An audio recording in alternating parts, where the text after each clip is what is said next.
কোম্পানির জন্য খুব ইম্পর্টেন্ট। কারণ আমরা ছোট কোম্পানি, আপনারা যারা আছেন অল্প পুঁজির কোম্পানি, আপনারা ফান্ড ম্যানেজমেন্টে নজর দেন না। বড় কোম্পানি যাদের ফান্ড আছে তারা ফান্ড ম্যানেজমেন্টে নজর দেয়, ধ্যান দেয়, এক্সপার্ট টিম রাখে। কিন্তু আপনাদের যেটা করা দরকার সবথেকে বেশি, আপনাদের ফান্ড কম, আপনারা কেন ফান্ড ম্যানেজমেন্টে দিকে ফোকাস দেবেন না? ফান্ড ম্যানেজমেন্ট নিয়ে ট্রেনিং দিতে হবে স্পেশাল। ফান্ড যেন আমার কোনো টাকা একদিকে হোল্ড না করে, মাথায় তো কোনো টাকা হোল্ড না হয়।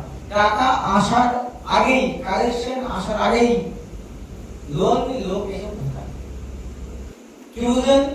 আমার কালেকশন থেকে ফিল্ড থেকে স্টাফ ফিল্ডে 3টের সময়, 3টের সময় লোন নেওয়ার জন্য লোক এসে বসে থাকবে। ক্লিয়ার? সিস্টেমে দেখছি যে 3টের সময় আমার এক্স বাবু ফিল্ড থেকে 12,200 টাকা নিয়ে ফিরবে। ঠিক আছে? 3টের সময় আমি কোন দিনে একজনকে 10,000 টাকা লোন দেওয়ার কথা আছে, তাকে ডেট টাইম দেওয়া আছে। কবে দেওয়া আছে? 3 তারিখ আগে, যে আপনি অমুক দিন, আপনি বুধবার দিন 3টের সময় আসবেন লোন নিতে।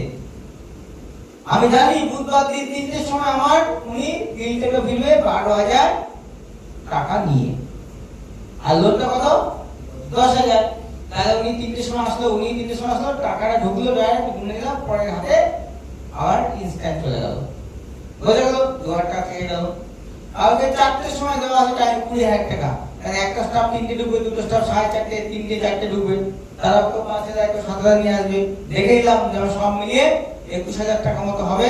চলো ভাই 20,000 টাকা লোনটা 4টের সময় 5টার সময় ডেকে নাও, তাকে লোনটা দিয়ে দাও। যে যত এই ম্যানেজমেন্টটা করতে পারবেন, টাকা হোল্ড হবে না। তাহলে আপনাকে কি করতে হবে? আপনাকে সফটওয়্যার ব্যবহার করতে হবে।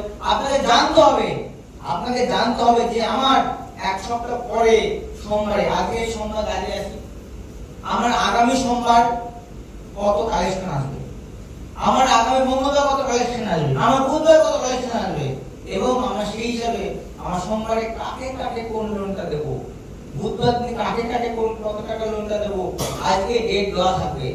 মানে উনি আসবে, টাকা পাবে, আমার টাকা সবসময় ব্রাঞ্চে 1-2,000 টাকা হতে এক্সেস কম বেশি। কালেকশন তো 1-2,000 টাকা কম বেশি হবে না, 200-500 কালেকশন কম বেশি হতে পারে। ঠিক আছে? তাহলে এই ম্যানেজমেন্ট করতে হবে।